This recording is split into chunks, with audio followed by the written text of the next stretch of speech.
bien dit, nous venons de sortir de la cérémonie traditionnelle de remise des cahiers de doléances à M. le Président de la République.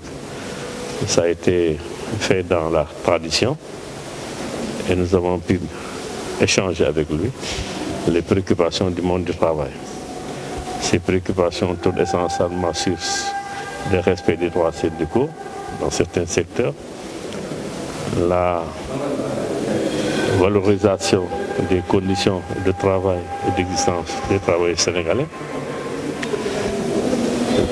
la revalorisation du pouvoir d'achat, aussi bien pour le travail du secteur privé que du travail du secteur public, mais également nous avons attiré l'attention de M. le Président de la République sur des doléances particulières, notamment de certains secteurs qui sont en difficulté du fait de la pandémie. Comme vous le savez, depuis presque plus d'un an, nous vivons dans un environnement caractérisé par la Covid-19 qui a impacté dangereusement, n'est-ce pas, des secteurs de notre économie, et particulièrement le secteur de l'hôtellerie et du tourisme en général, l'industrie du tourisme. Mais également, comme vous le savez, le secteur informel également a pu ressentir les contre-coups de la pandémie. Nous avons donc échangé avec M. le Président sur la nécessité de poursuivre les efforts que nous avons salués, qui ont été entrepris par le gouvernement en vue de limiter les licenciements dans le secteur structuré, mais également lui demande de faire des efforts supplémentaires d'accompagnement en vue de nous permettre de maintenir les emplois existants. Nous avons mis l'accent également sur la situation des travailleurs du secteur informel. Le secteur informel, notamment en ce qui concerne les mesures qui sont prises souvent par les autorités, n'est-ce pas, dans le sens d'assainir notre environnement. Et nous avons demandé à ce qu'il y ait des espaces dédiés aux mécaniciens, aux tôliers, aux menuisiers, à tous ces corps de métier, parce qu'ils aient des espaces où ils peuvent transférer et mener à bien leur activité avec un accompagnement de l'État. Mais également de mettre en œuvre certaines dispositions, notamment des mesures leur permettant également d'avoir accès à la protection sociale, par le biais également d'un dialogue social bien compris. Nous avons plaidé également la cause des travailleurs de Mbebes. Comme vous le savez, il y a presque 3 000 ou entre 3 000 et 5 000 pères et mères de famille qui gagnent leur vie à Mbebes. Et il y a des dispositions qui sont prises en ce moment par le gouvernement en vue de revaloriser donc, tout ce qu'il y a comme déchets à ce niveau.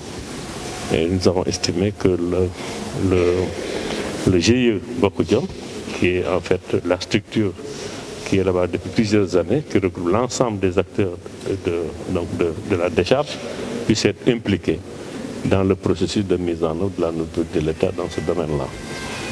Nous avons également plaidé pour le secteur du transport ferroviaire, récemment, le ferroviaire, notamment la ligne Dakar-Bamako, la ligne Tamba. Et sur ce plan, je pense que le président de la République nous a informé que le gouvernement était donc dans les dispositions de faire, n'est-ce pas, de reprendre ce trafic Tambacounda, Kidira, et que les choses avancent dans le bon sens. Nous avons également défendu la situation de nos camarades de l'agriculture. Comme vous le savez, ces derniers temps, il y a eu quelques frictions dans le secteur de l'agriculture pour que les salaires des agents de l'agriculture puissent être revalorisés. Il en est de même pour ceux de la pêche, n'est-ce pas, et ceux de l'élevage. Je pense qu'à ce niveau, et globalement, la révision du système de rémunération des travailleurs de la fonction publique, parce qu'aussi bien ces camarades sont traités, ne sont pas traités convenablement, mais il en est également des travailleurs de l'administration centrale, et particulièrement, nous avons plaidé la cause de l'administration du travail, les inspecteurs, les contrôleurs du travail également, qu'il fallait mettre dans de bonnes conditions, de doter d'outils et de moyens leur permettant donc de ça.